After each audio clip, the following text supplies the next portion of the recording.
Oh,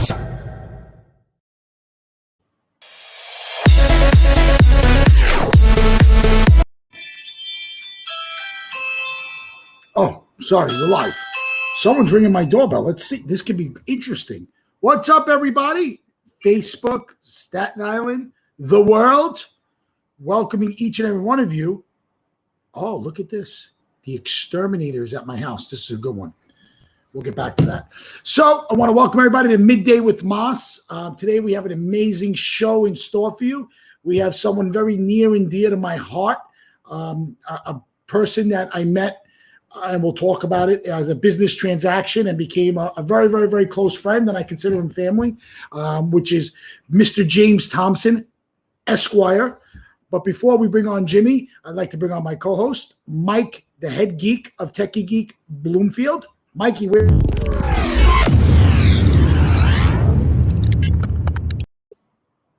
What happened to the super guy? That was him, was it? Well, maybe I missed it.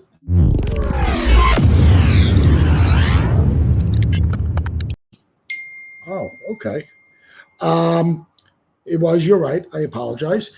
And I guess she already did her makeup and she already did her hair. So what is she going to do now? Bite her nails? She might. She does her split hairs a lot.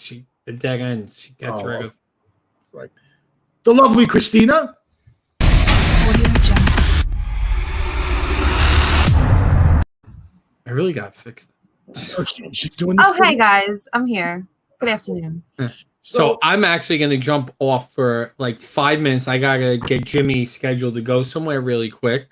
And I will watch the chat. So when you want me to bring in your guests, let me know and I'll bring them in. Unless you want me to bring them in first. Why don't you give us 30 seconds? Okay. Why don't we? You know what? Why don't we bring Jimmy in so you can? Because obviously we know that even though we have some important people that tune in every day to report and to see what we're doing, so they can go back to their camp, we're not getting paid. So obviously, if you have a client that needs you, we want you to be relevant to, the Techie Geek, motto, to that we're always there 24/7, like almost like the post office, the rain, no storm, whatever it is. Jimmy will be there because we know you're not leaving us. Yeah, I'm not leaving my house. All right, so let's introduce one of the partners. Well, he's disappeared. Okay, so we'll have to come back. He just was there and now he's gone. So this is the problem with the mobile app. People, doesn't the lawyer have a laptop? Just thinking. No, I got to tell you the truth. Guys, Wait, he just texted me. Guys, I couldn't hear Moss at all. Then I lost you. Trying one more time. You'd be surprised how many people don't have a home computer. But he's working. I actually do not. I had to bring home one of the partners and say I'm Max. Yeah, that's what I'm saying. People don't even have laptops and stuff. Desiree has a Mac, and I brought home 2 Macs, one for Massimo, one for me. Mm-hmm. So what's going on? What do you have for lunch, Mike? What? I have White Castle, frozen White Castles. Oh, I thought it was real. If you sent someone for White Castle, I wouldn't mind a couple of burgers. So we got Joe Russo de Pippa. Joe, great job last night and yesterday. You did an amazing job. So Mr. Russo just signed. I finally got my own pro show email. Girardi got one. The guy that don't answer the phone gets a pro show email, but the guy you talk to all day long, finally. How long did that take for you to go? Yeah. To get a pro show email? Yes. About 12 minutes. No. Oh, from the time you asked, that's all? I didn't ask. I said, that's messed up that Girardi has one and not me. I'm like La Faccia Bucca of the company. They don't like you. Jimmy's here. You want Jimmy back up? All right. So I wanted to bring on our guest so Mike could actually do some work today, maybe generate some more funds because he's the only one with a job. A good friend. It started off as a business relationship and became into a friendship. Proud board member of the Beanie Fund, founding member of the Executive Club, partner of Scamadella, Gervasi, Thompson, and oh my God, what's the last one? Oh, I didn't even bother trying that when I was this morning. I was like, there's too many names. I'm not even going for it. So a good friend of ours, James Thomson, Esquire.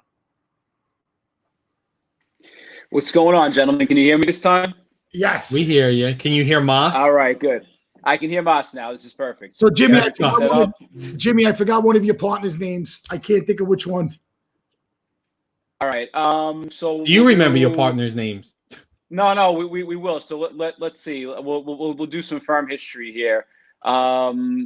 Choice A is Russo, B is Sciano, C is Kuffner, who is not only an attorney at my firm, but got Moss might be familiar, got cursed out in a Wu-Tang song when he was a judge after leaving the firm. Choice D is Casagrande. Casselberg. That was the one I missed. Casagrande, there you go. Yep. I drew a blank, total blank. Yep. So, guys, we have a lot of viewers out there. We ask you obviously to share our page. So, Jimmy, he's been very, very, very busy. He's a prepper, and he went to his nestle spot and was hiding for about 6 weeks, working remotely. 6 weeks. That's right. He was deep. He went really, really, really deep. I mean, he's been prepping since like 92.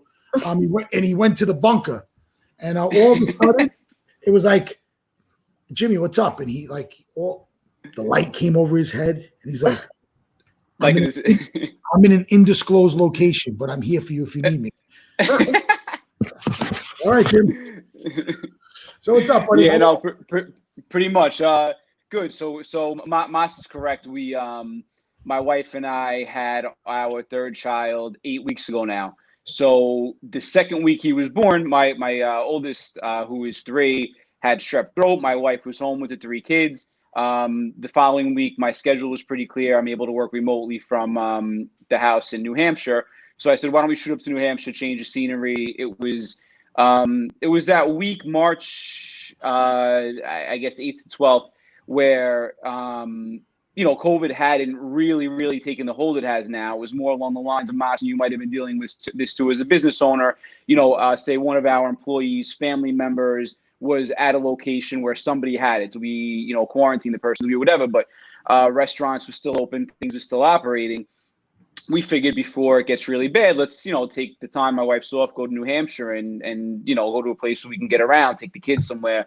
And literally that 5-hour ride up, listening to the radio, the phone conversations we had with people was like when it changed. And by the time we got there, we realized we're not going anywhere. So we did spend 6 weeks pretty much bunkered down up there.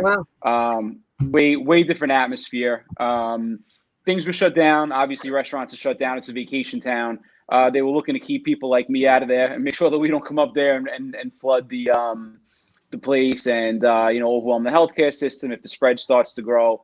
But that was it. And then we came back here on Sunday. Obviously, the baby is a little bit older now. God forbid, 2 months versus 2 weeks is a difference, and also it was just time to come back. But that being said, we were keeping tabs from up there, and as Mas knows, I do real estate and business law, so I was constantly in touch with people back here, just talking about their issues, how they see it progressing on that end, and how do they handle it and such.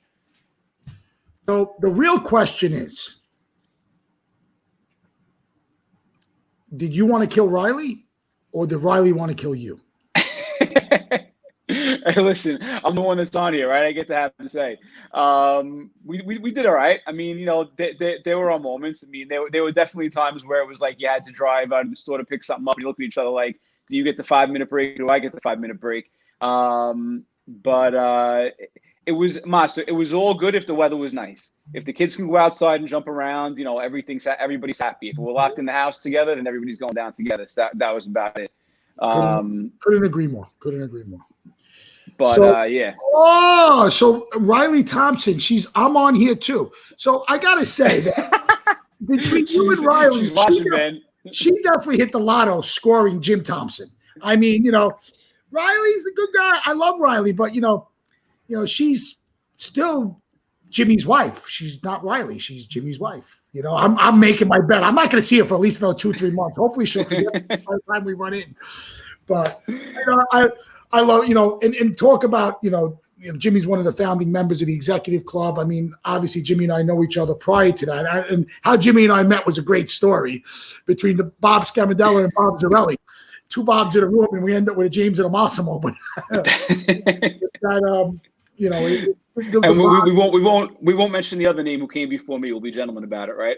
We'll leave that one alone.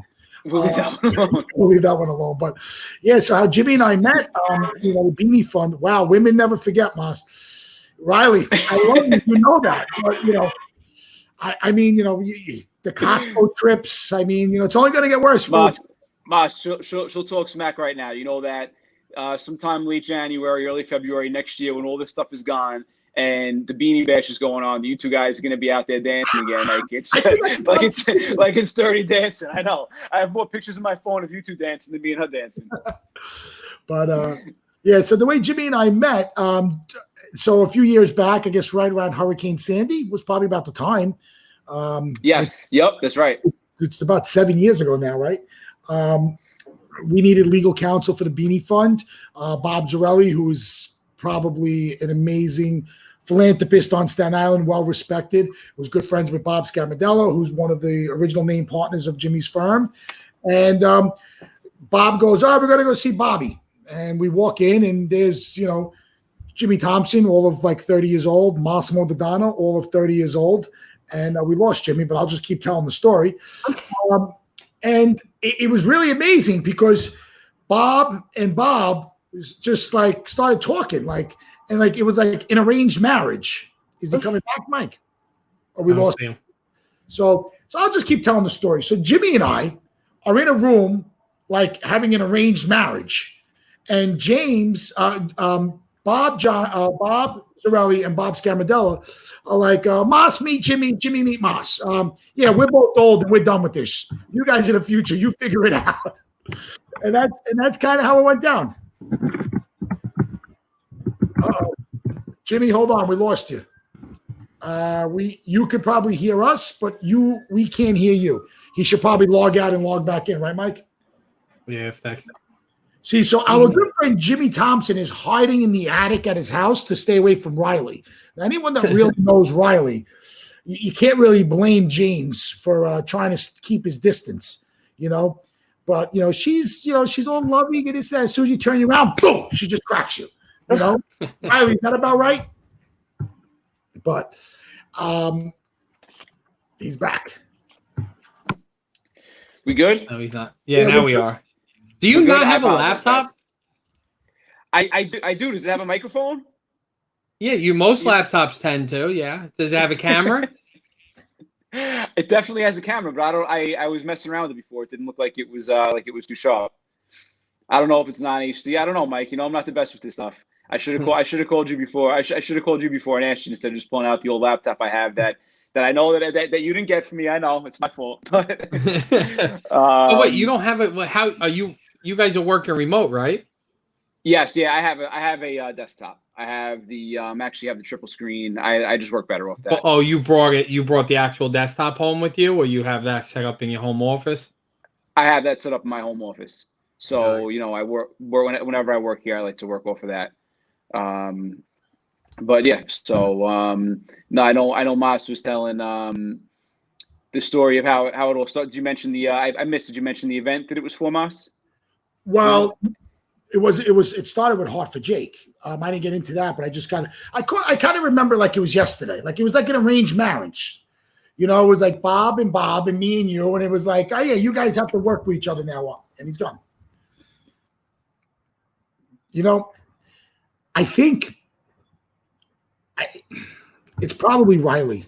I think Riley is trying to sabotage me. This is what she does. She knows that me and my friend James, we have like a bromance and we talk a lot. And this is her way of getting even. She goes, every time he's going to talk, she's probably like disconnecting the Wi-Fi right now and messing with him. We'll wait for him to come back. So before Jimmy comes back, I'm going to tell our story from this afternoon, from this morning. So Monday, today's Wednesday.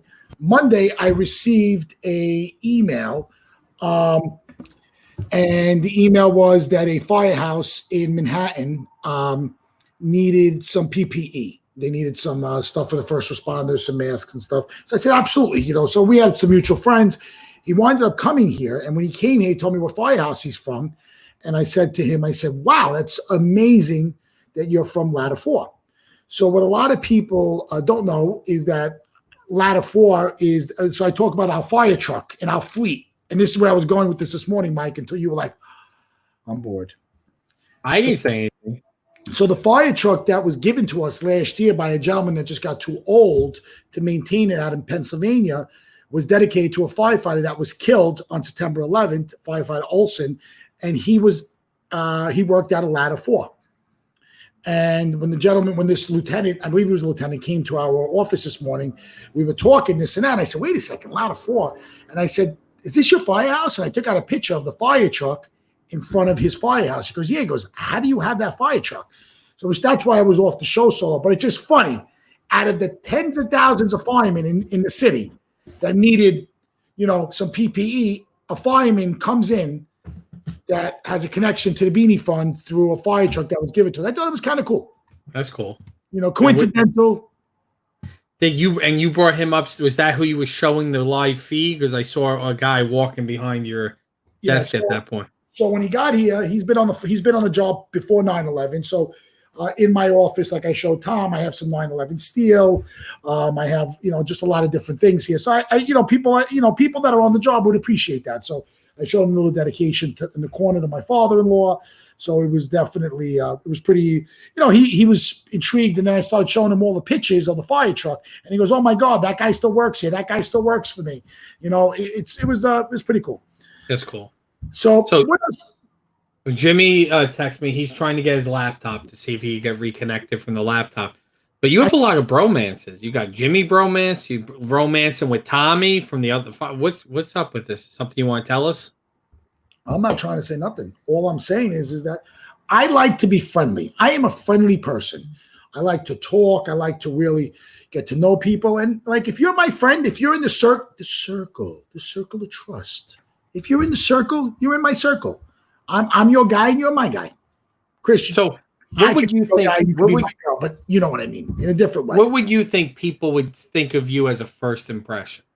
Do people typically like you as a first impression, or do you think people are taking back? I think people if you don't know me, you probably don't like me. I think what happens is that he's a gigolo. That's a gigolo. Oh, gigolo. Sorry, I couldn't read. I mean, that's really not appropriate. I'm a Midday. I'm a happily married man, Joe. But anyway, so the thing is, I like to bust chops. I will say anything to get a rise out of people.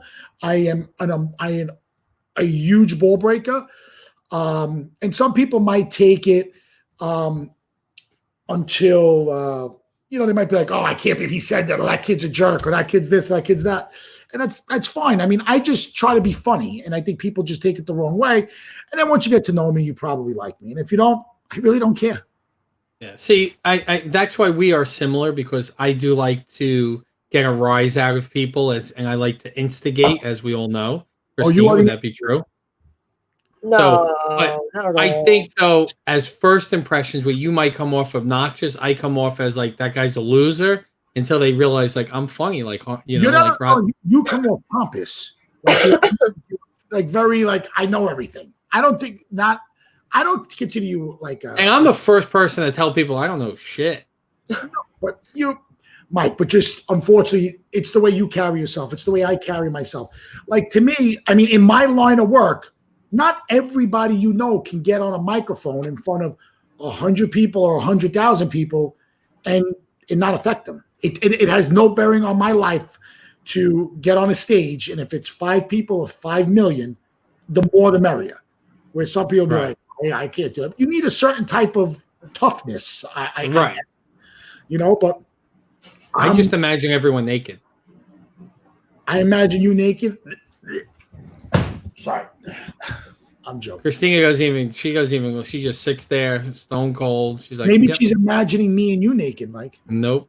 Is that reverse sexual harassment? That probably is. You probably shouldn't do that live on Facebook. Where's Jimmy? Jimmy could touch on that when he gets back. Yeah. That's what we should do. We should have Jimmy keep a list of how many times you're inappropriate on the shows. Last time I checked, you don't have to watch the show. Leave. But no, like I can see that because people are the same way. Like I think people until they get to know me think I could be a dick, and then they realize I'm just trying to be funny. However, I did have a job interview today, and Christina came on, and she informed the, what would you call her, the interviewee, that Mike thinks he's funny, but most of the time is not funny. So no, I thank you. said Mike is fun. He thinks he's funny. I said sometimes he is, but most of the time the jokes just go over my head. So it was more like a knock on me than you. I don't know. I don't get your sense of humor. I try to be funny. I really try to. I just want to be socially accepted. Power of attorney. Loved. Are you preparing? Update the will. Make sure everything is okay. Just in case. Does Maria not have any kids? My aunt, I am the close. Me, my brother, and my cousin are her 3 adopted nephews, her 3 adopted children. Well, she does have Stella now. I wonder if I'm going to have to split the inheritance with the dog. We're going to have to ask Jimmy about that. Who gets the dog? Because then you could just steal it from the dog. This is true. Mother Sabaro, I think, left everything to her dog. I used to go into. Did you ever go into the original Sabaros on 65th Street in Brooklyn? I think my mom worked there. Really? It's called. It's not. I don't think it's Sabaros. I think it's Sparrows. Sabaros. It's one word, sparrows. But the dog, I used to love going there. Like you would order like the chicken palm hero, and as you're waiting, she'd give you prosciutto balls, rice balls. She'd be throwing stuff That's over like the counter. Olive Garden of pizza. Like No. sparrows. No. The chain is disgusting. This is the original store that the chain was based off of. 65th Street, 16th Avenue. This is like a real samaria. You would go in there, you would get your sandwich. It was what a bad representation their franchise. Oh my god, they didn't have pizza in this one. In the real one, they didn't have pizza. It was like a pork store. You would go in and get heroes and everything. The absolute best heroes you would ever have. The dog had a diamond necklace that was probably $1 million.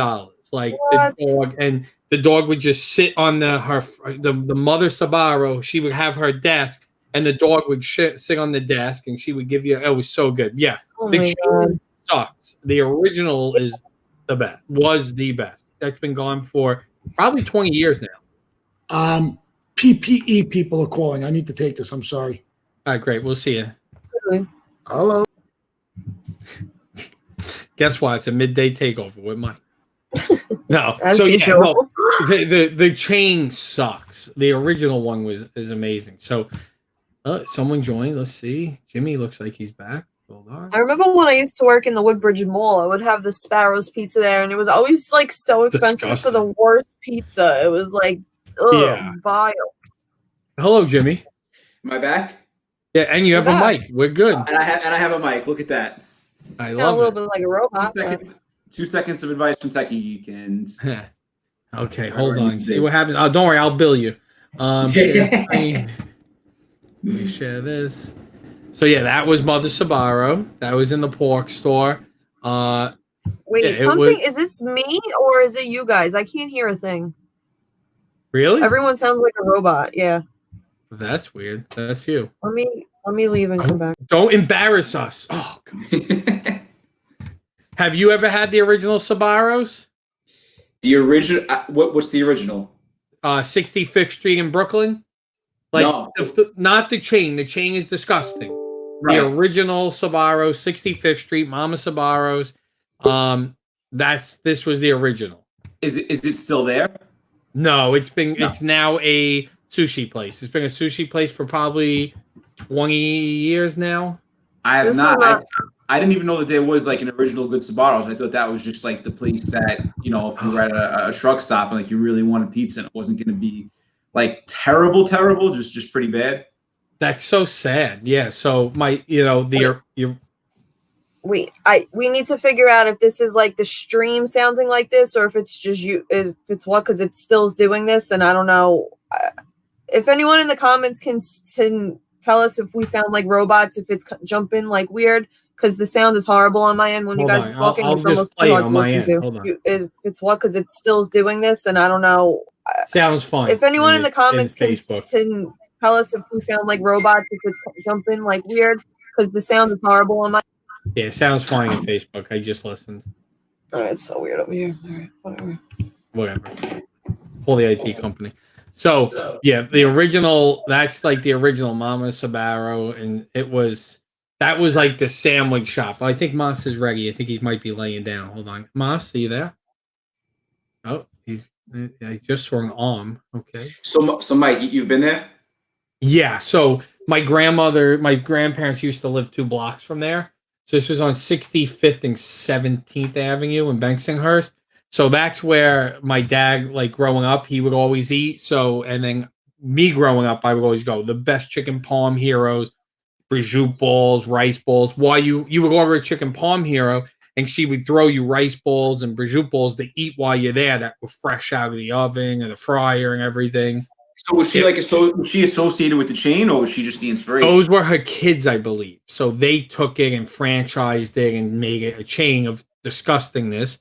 But the original store was her store.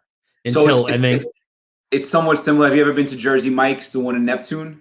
No. Why? Is there a good Jersey Mike's that they got franchised? So I could be getting some of the story wrong, but from the way I understand it is, so we were going down to I forget, some Jersey Shore town a couple years ago, and we get off at Neptune to get lunch, and there's a store. It's got like a Jersey Mike's looking sign. There's one word that's off. I forget what it is.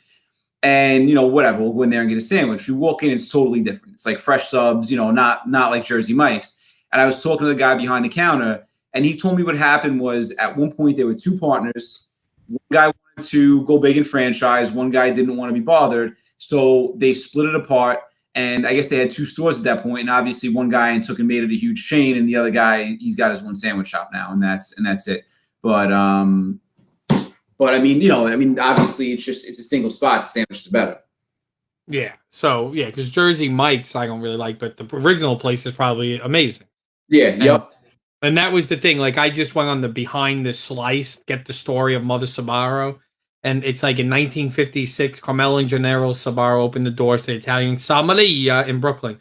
And other than that, it goes. And then she decided to make pizza. Like it's not a real history. But yeah, I believe from what I've heard in the stories, it was she left it like her kids took it in franchise. So when she passed away, the store closed. And it was so good. Like childhood memories, I remember going and being like, what do you want to eat? And going to either Da Vinci's Pizzeria for this squares or going to, Sabaro's for a chicken palm or a meatball palm hero. And it was delicious.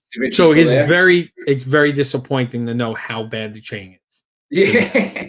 Like, because Christina's like, Sabaro, the shitty pizza chain? I'm like, whoa, wait, hold on. No, it was. Yeah, I don't get it. I mean, not that I know anything about pizza making, but you figure a place like that, they know what good pizza is, and they take the name and start the chain. And like you said, the pizza sucks. I mean, you see that Artichoke obviously is going, is growing and bringing good New York pizza out of state. But up until the last few years, but the last 10 years, maybe it's been impossible for anybody to pull that off. So the hardest thing, and it's really true, and it's both for bagels and pizza, is the water makes a huge difference in the dough and how it rises. When I lived in Arizona, I found one good pizza place. There were guys from the Bronx who opened up a pizza shop there. And it was the best. Like, for Arizona, it was excellent. It was called New York's at Best. He was laying down there. It's called New York's Best. And it was good, but it wasn't New York pizza. Now, there was also a, not Campagna. What's the famous brick oven pizza from Brooklyn and Long Island?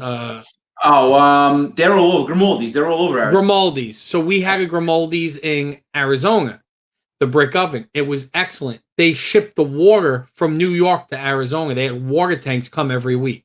Is that what they actually did that? That's what they claim they did. So there's some kind of a machine that supposedly the Staten Island guys invented that, right? Right. Yeah. Yep. It filters the New York water. I'm not sure how widespread it's gotten. I know that it was in use in some pizzerias down in Florida. I think Lucali has a Miami location. I had a Miami location, and I could think they were using it at one point. Again, could be wrong about that, but it's I never ever would have thought Sabaro's had any kind of a decent legacy. I never thought it was anything stop pizza. Absolutely, probably the best sandwiches to this day that I've ever had were there. besides maybe a Defonte. Honestly, Yeah. it's such a shame too because that place, like when you go in Sparrow, it shows nothing of like what they were, where they came Because from, the or like franchise probably changed. It sucks, you know. Like Yeah. there's no longevity to it, really. Should we open a franchise here on Staten Island? No. Let's find out what the. I don't get for the life. Well, I guess Madison Square Garden is such a tourist spot. For the life of me, I don't get how a Sbarro located in the middle of Manhattan makes any money.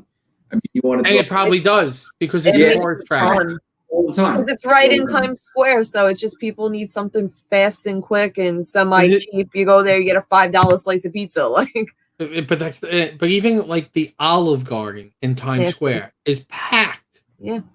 If you go and walk by, well, not now, but normally if you go and walk by, there's a line on the summer day outside the Olive Garden to get into Olive Garden. Like you're in Manhattan, you're in New York City. You're kidding me? This is what we're waiting for. You're online for Olive Garden. Because now it's in Times Square. I know, but I will say I do love their salad, soup, and breadsticks. Once again, I'm gonna bring that up. They do make that's excellent, but I'm not waiting in Manhattan for that. And even like the not the Chili's, the Fridays in Manhattan is always packed and it's like double the price. Nasty too. I hated Fridays.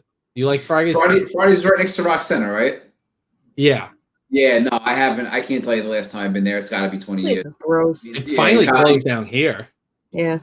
Yeah. That's where is that Angelina's Kitchen next door. Angelina's Kitchen went into Bonefish, right? And then something else went into Fridays, I think. Or I don't think no, Fridays is nothing yet. Fridays, and then now there's Outback next to it, and then Angelina's Kitchen.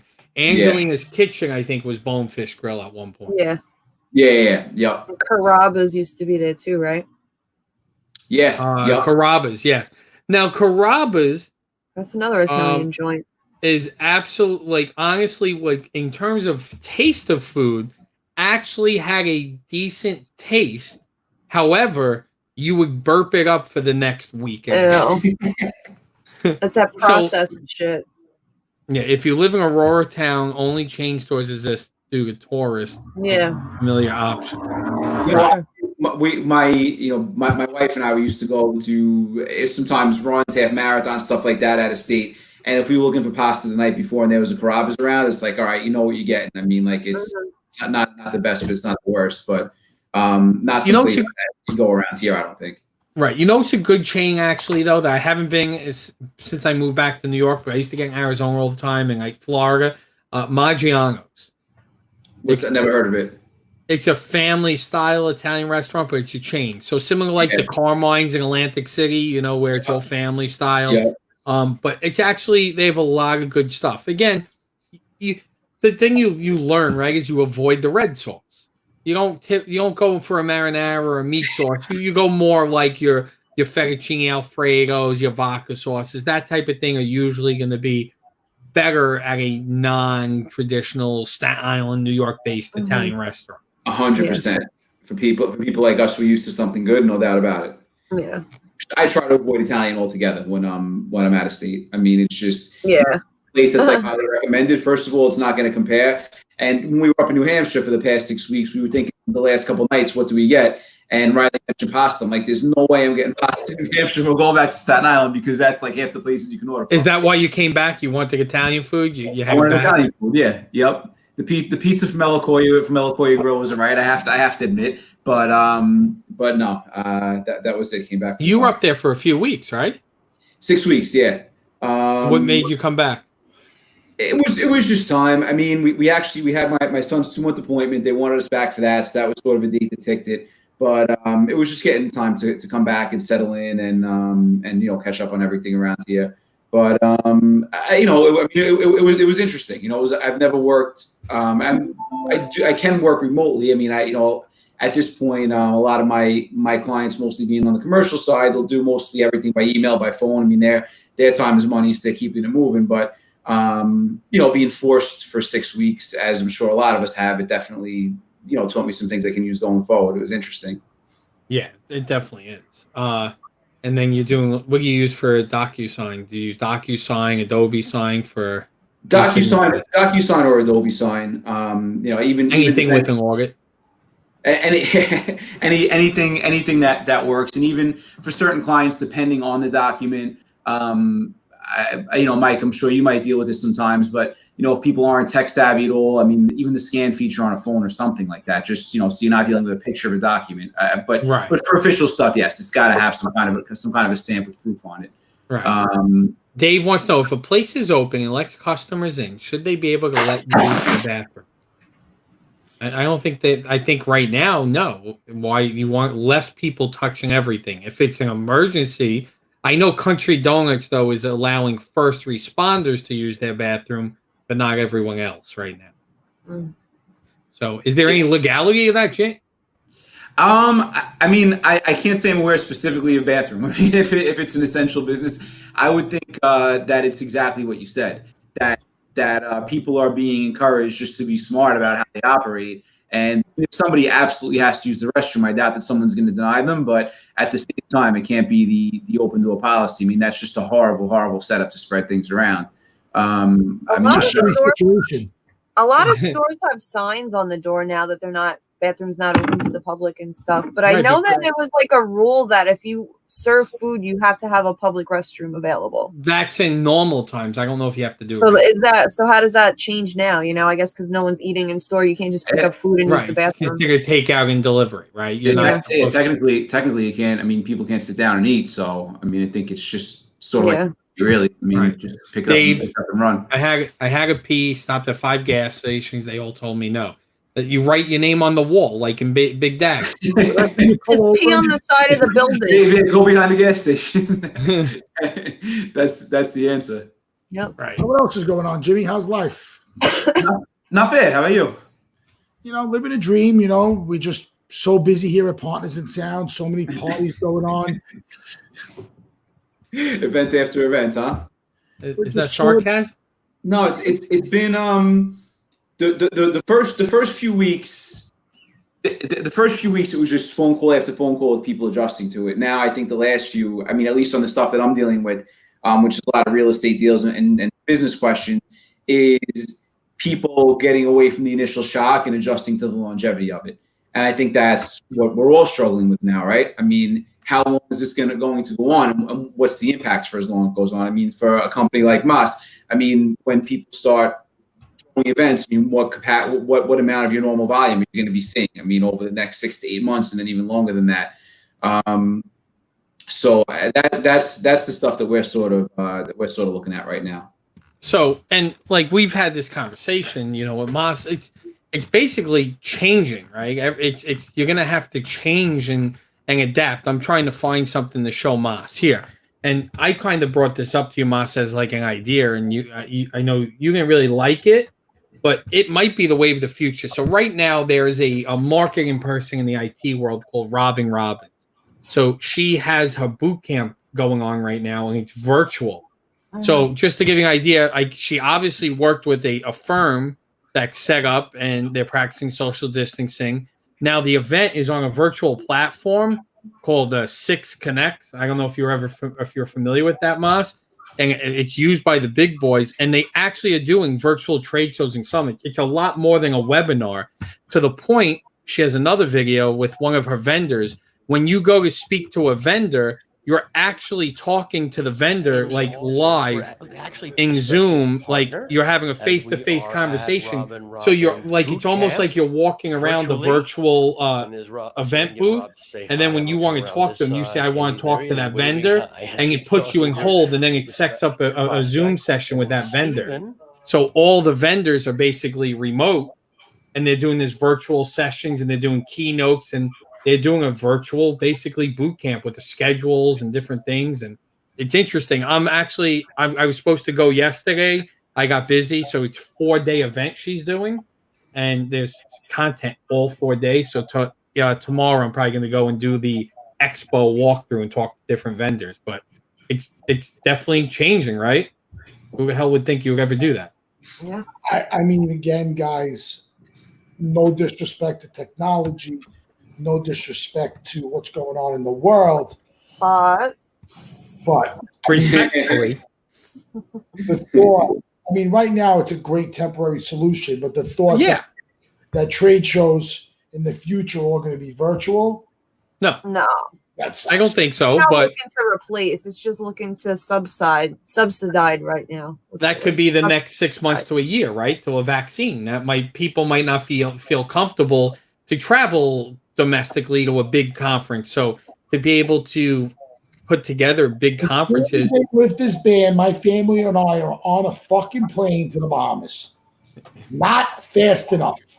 Don't you have a boat? You can't just get there. You don't have a yacht you could get on. And, I moved the yacht into dry dock to save. The crew wanted to go back home to be with their families and self-quarantine. So they asked me for a paid leave. So I told them no problem. I said, can you just take the vessel and put it in dry dock? So next to my waterfront property in the Cayman, special dry dock. It's almost like the Panama Canal. So we drive my yacht into it, and it's about 2 football fields long. And then we just put all the pilings, and then we drain it. Okay. And then I let them use my helicopter to obviously to go to work. And is Jimmy? You're stuck right now. That's it. No shopping, no yacht. Jimmy, are you the one that told Moss which Swiss banks to put his money in? Yeah, absolutely. And they're also we were also told that the fire trucks are filled with hundreds, and he buys a new fire truck whenever he can't fit more money in the gas tank. Well, I do. He just figured out the Beanie Foundation. Yeah, thanks. I'm sure my troll would like that. Things have been really good.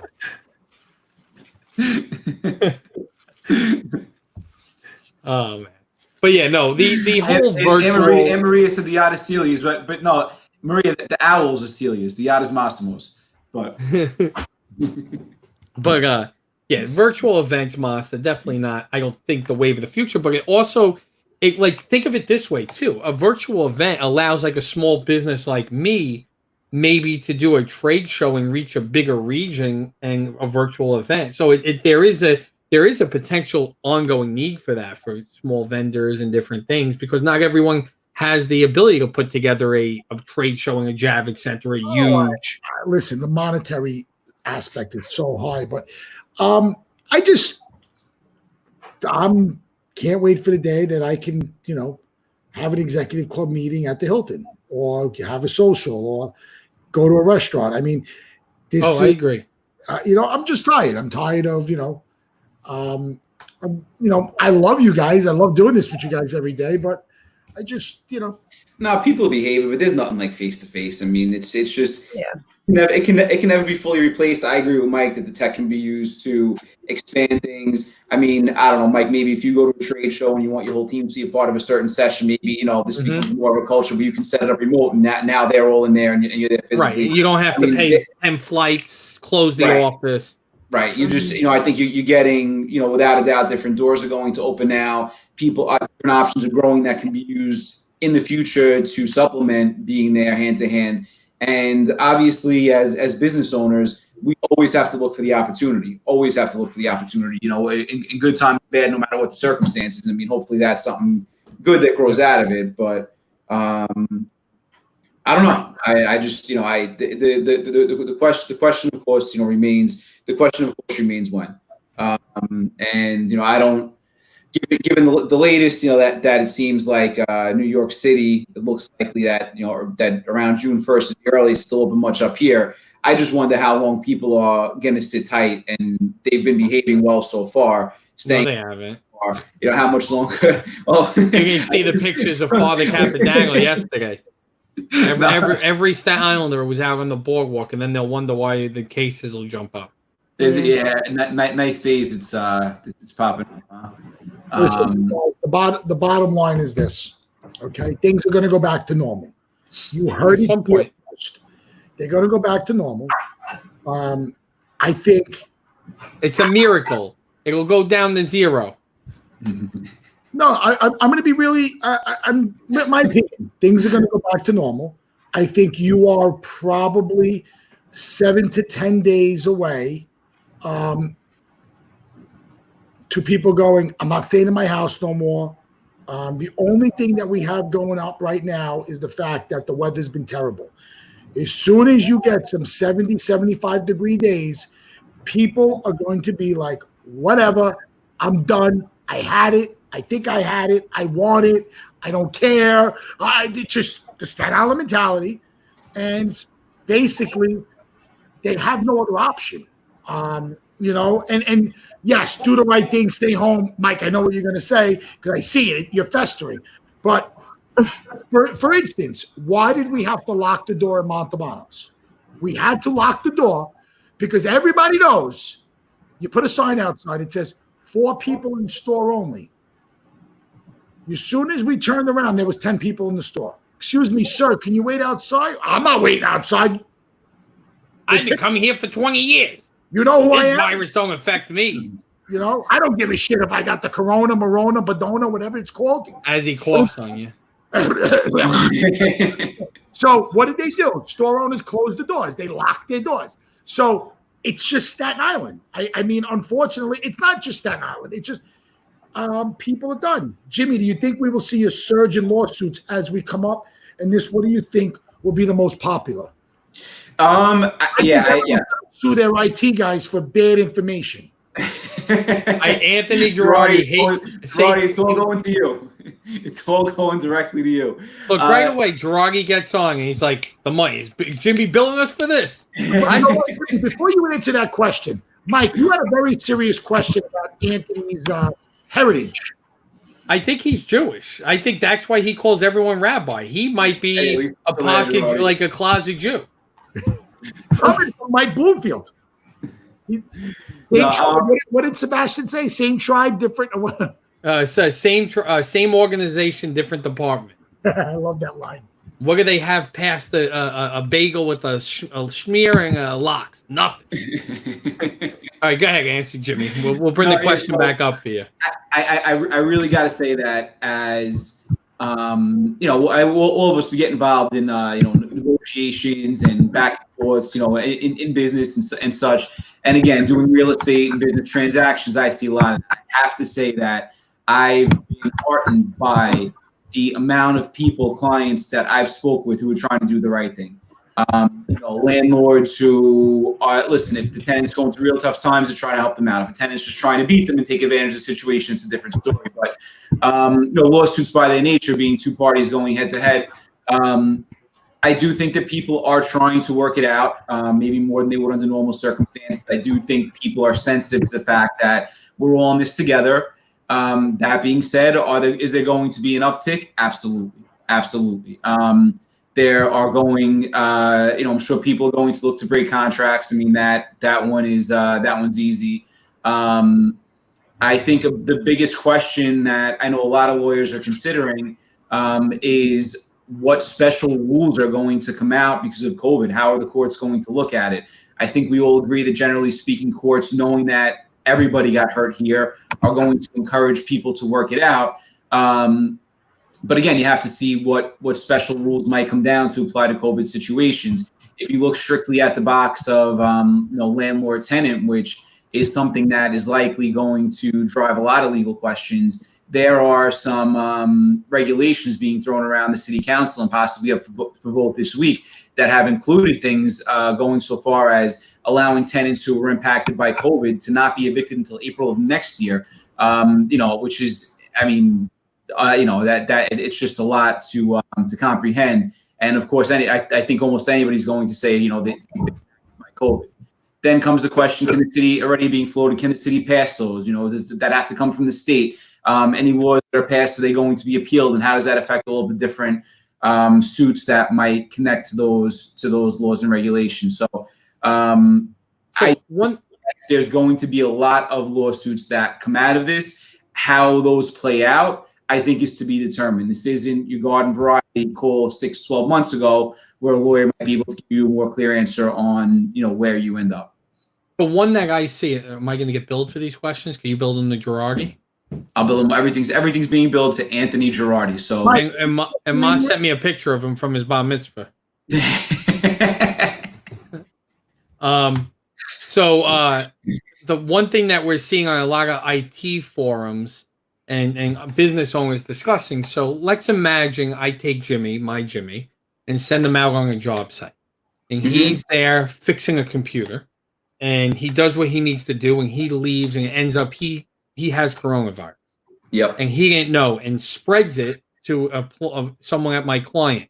Can they come after me saying you sent a guy with corona, and now we're sick, and I've lost this employee, he's sick, and that? Can they go after you? Can you become liable?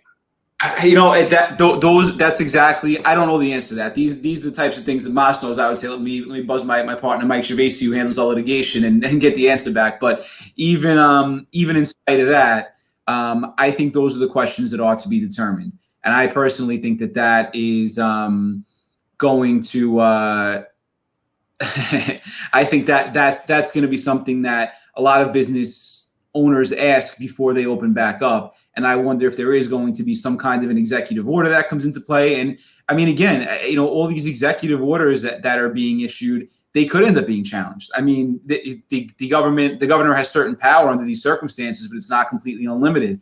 So I don't know it's a very good question. I don't know the answer to that yet, but I mean, I think it's a major concern. If you don't know the answer for something, you always have to say allegedly. and then allegedly say something and say, but that's the horse of a different color, and then change it to something else. I know. Or the Moss line, allegedly, I'm not trying to be a dick. So, and then the other question. So I have a technology that I could put in a restaurant, a business, a movie theater, which takes temperatures of people as they walk in, or even temperature stations. So there's different technology that I've been looking into that I could quickly get out there. But are they legal to use? Can a Love Earth put a camera that takes a temperature, and if someone walks in with a higher temperature than you allow, turn them away and ask them to leave your store? That's racist. Right. In New York, everything is, there is no discrimination. Is that considered discrimination? You have a fever, I need you to leave my restaurant. That's racist. I know that question has been addressed, at least in some jurisdictions, and the attitude has been that if it is to stop the spread of the pandemic, that it's allowed. I'm not 100% sure what it is in New York State or New York City at the moment, but as the governor already indicated that will be part of the reopening plan under pause. So I have to think that they're going to allow that to happen in New York State if it's not technically allowed already. Yeah, and what I'm thinking to do to make that a bit further is I'm going to recommend to the city that people get license plates that are on their ass, and as you walk into a store, if you're a higher temperature, we're going to mail you a ticket. That works. So I think while we De Blasio would love it. He'll love it. Everybody will have it. He's got to make money to pay for that budget. I mean, if you leave your house and you have a higher temperature, you get $100 ticket in the mail. So Jimmy, you're obviously heavily involved in politics. We're not supposed to have political agendas, but we do. Obviously Jimmy and I are, we know what side. We're not allowed to talk about it because. Oh, look, you made me break my pen. I was so angry. Okay. Sorry. There you go. You got it. On a serious note, I mean, obviously our politicals on both sides. Listen, just to let you know, it's bad with Bloomfield if he drops you, if he removes himself from your mailing list, all right? So if you have any kind of a Partners in Sound mailing list or any mailing list, I know that Wilcox told me, if he's still on your mailing list, that means you're good with him. The second you look on that list and Mike Bloomfield unsubscribed, that means you don't like you, all right? He's pissed off. I did unsubscribe from one politician's mailing list and then informed her that I unsubscribed. And got relentlessly harassed by Jimmy at the Echo Bash about it. The conversation must have gone on for 2 hours. I saw them in 3 different spots. I saw them in cocktail hour. I saw them in the ballroom. I saw them outside every time Jimmy. How could you tell her you unsubscribed? Why would you tell her? Come on, it's 4:00. We want to go, Jimmy. I mean, obviously, for me, I mean, you know the law better than anybody, and in politics, I defer to you. I mean, we know that we have so many local officials that we've all voted for because we believed in them. And, obviously now it's the mayors, governors, and presidents' show. And I mean, We have nothing. We can't even, I mean, what is and like Cuomo, hate Cuomo, like De Blasio, hate De Blasio, like Trump, hate Trump. We maybe you voted for them, you didn't, but our local guys and girls are the ones that know what's best for our community. Right. And I almost feel like they're not even being respected as the people we put in office. Whatever side of the line, because this is bigger than them. Yeah, I think Mike, it's not bigger than them because it is, because the decision you make at a locality affects a region, a state, the whole world. Well, I think the thing is, and I agree with Mas, it's a general issue of total lack of local control being allowed, which I know is something that a lot of people, in particular Staten Islanders and Staten Island elected officials, have mentioned in the past, because at times we're so disconnected from the city. But I mean, these are times where executives just have much broader power than they do, and there's not an executive, for the borough. I mean, the power of the borough president, doesn't allow for something like that. And basically everybody else, they're part of a legislative body that very often they're in the minority of. So I think what you're seeing from our local elected officials at this point, I'm sure Mas, you're seeing it too, is that they're the ones that people know personally. I mean, they're the ones that people trust to get us information, to tell us what's really going on from their view. And I think that, we've all seen a lot of them, be very active in doing that and do a good job. But it just goes back to the age-old question that, Joe Borelli, among others, I know was floating before this happened, about Staten Island, going on its own, so that the people who run the islands can have more say about what goes on here. I mean, I think, obviously there are people that don't like Trump. There are people that don't like Cuomo, or there are people that like Trump and don't like things that he's doing right now. But I mean, the biggest problem, I think, is some of the stuff that's coming out of the city council, and obviously more than that, stuff that's coming out of the mayor's office, where even a lot of the people in his own party, just can't stand the way he's carrying himself. It's I thought we're not supposed to have a political agenda. You want me to go get my Trump sign?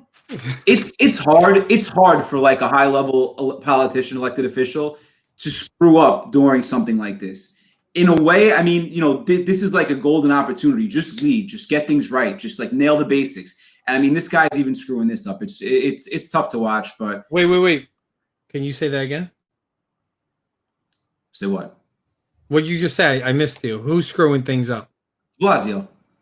Oh, you thought I meant Mas or you or Biden? No, I thought you meant higher than that. I thought we were going really high. Oh no, come on. I was like, yes. All I'm saying is this.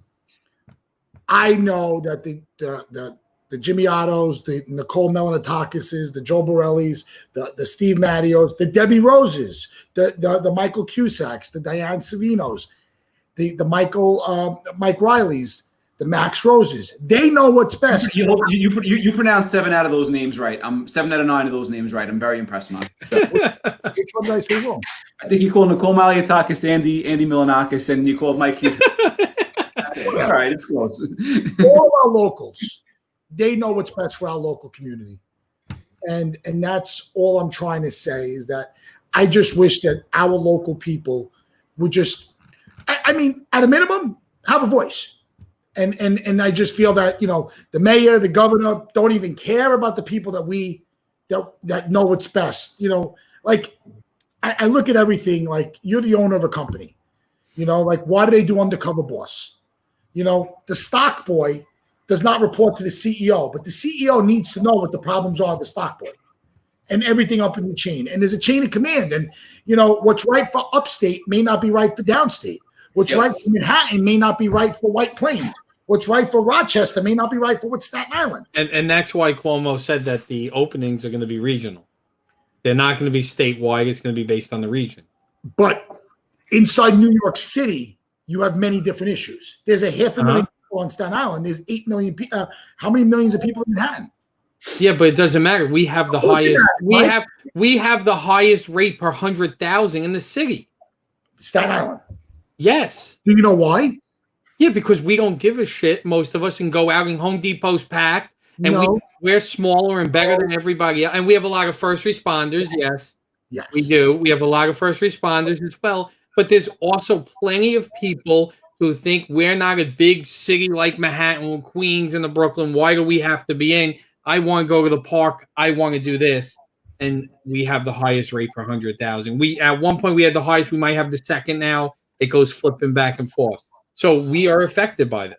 Mike, unfortunately, we cannot test every single person, and the only way to get a real number is to test everyone. And I think people on Staten Island, maybe we probably have the highest numbers because maybe per capita we were the highest tested. Is that a true statement? I could look. I don't think so. We had a lot tested, but I don't think so. I'm making a hypothetical. I can just tell you that I think we just may be a little bit more proactive. I think other parts of the city maybe don't care. I mean, I have friends and family that are upstate New York, 2-3 hours away. It's business as usual because, you know, everyone lives on a 10, 20 acre farm. And it's like on a normal day, they social distance on a daily basis, right? You know, and that's the stuff that I think is important. Anthony Rappaciuolo, you know what? Let's talk about this, Jimmy. We talk about pizza, we talk about ice cream, we talk about a lot of stuff. If you had to best describe Anthony Rappaciuolo, how would you describe him? Isn't that the way he wants it? Because, I mean, Jimmy, you should rap. Are you and Anthony Rapp, do you consider you and Rapp like good friends? Absolutely. Great. Stan. You know, I went to. Do you get these every year from Rapp? I have my bookshelf right back there. I have my John Maxwell book back there. Smartest things ever said by Anthony Rappaciuolo. Expert success. How successful people lead. I got that one. You got this one? I got that one. Yep, it's right back there. But he's a one-man band. Who's he leading? Himself? How successful people grow. One-man band. How successful people think. I mean, shall I continue? I want to see how to make a wedding guest happy because I've never seen a happier wedding guest than you and Anthony Rappaciuolo. Oh, how great was it? That was, out of all the weddings I've been to in my life, that was the number one guest performance, and it's like not even close. It like shouldn't even be mentioned. Nah, but Shoot Your Rockets Off classic. But yeah, Rapp's wedding was good. I probably drank 14 bottles of Macallan that night. That's right. I remember there was a picture from the beginning of the night. It was like you know, the prom picture from the pre-party, and then there was a picture from the end of the night. No shirt, wife beater on, with like the Rockets from the stage shooting. That was another one. Desert. I went by myself. That's right. Yep. Desert showed me up. Yep. She didn't want to hang out with me. Left to go stag. It is what it is. There were a couple of bridesmaids in the bridal party. You know what I'm saying? All right, so we're coming up on the 1 hour mark. It's 10 after 4. We don't like to take up too much of people's time. We are not doing Gotham After Dark tonight, as the Gotham boys had a death of a very close friend of the family. So we are going to forego doing tonight's show. And that's about it. So, Mike, you got any closing remarks, Jimmy? No. Mike, I apologize. I apologize for the tech issues at the beginning of the show. Please forgive me. I forgive you. Thanks for having me on. I can't forgive you for the conversation later at the end of the show, but I can forgive you for that. No, but yeah, you went through Moss. They're not doing Gotham After Dark. They're gonna have there will be a live segment. I think they're gonna do a memorandum and burn a candle. I think live, but it won't actually be a show with us, unless that's just how they get us off the show. That's possible, Moss. That's how they kicked us off. But we will be back for Breakfast with Bloomy at 10 a.m. tomorrow. They're definitely. I bet you they're having a show. They just don't want us on there. They probably changed the whole new Facebook page, everything. They just nah. I know Mike is not very upset. It was not a COVID related death, but it was completely unexpected. So I know he's beat up. So, yep, we'll be back tomorrow. Breakfast with Bloomy. Jimmy, as always, it was good to see you. I missed sitting next to you at the Executive Club. Sitting next to me, you mean me checking out the old next to you and then finding one at the next table over? That's usually what you do. That's only at galas. He always comes up to me at gala. Mike, I don't have anywhere to sit. Where you sitting? I'm sitting here. All right, I'm going to sit with you. 10 minutes later, where's Jimmy? Oh, I found a better seat. I'm over here now. All right. Thanks a lot. Mike, I can't wait to be in the same room at the table from you. It's gonna be great. No, We'll see everyone tomorrow. It's gonna be a good day. Yes, sir. Good.